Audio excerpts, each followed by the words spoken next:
Assalomu alaykum aziz kitobsevarlar. Bugun sizlarni Xolid Husayniyning Tog'lar ham sado beradi kitobi bilan tanishtirmoqchiman. Bu kitob insoniylik, aka-uka va opa-singil mehr-muhabbati, ajralish va taqdir sinovlari haqida. Hikoya Afg'onistondagi bir oilaning og'ir sharoitda yashashi va ularning 2 farzandi, o'g'il va qizning majburiy ajralishi bilan boshlanadi.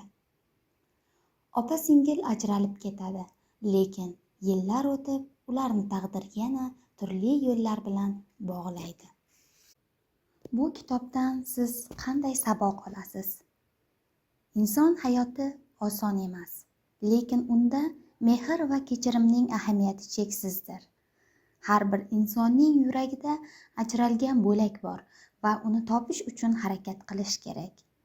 Oilaning qadri va mehr ulkan kuch ekanini anglaysiz.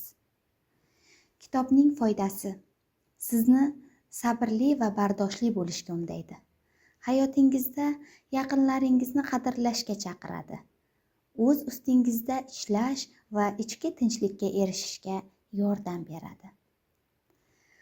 Bu kitob sizga nima beradi? Oilangizni qadrlashni, qiyinchiliklarda ham sabr va umidni yo'qotmaslikni, o'zingiz va yaqinlaringiz bilan bo'lgan munosabatlaringizni qayta ko'rib chiqishni o'rgatadi. Aziz kitobsevarlar, agar o'zingizni rivojlantirmoqchi bo'lsangiz, mehr va insoniylikni his qilmoqchi bo'lsangiz, bu kitobni o'qing. Har birimizning hayotimizda sado beradigan tog'lar bor va uni his qilishimiz kerak. Rahmat, kitob bilan qoling.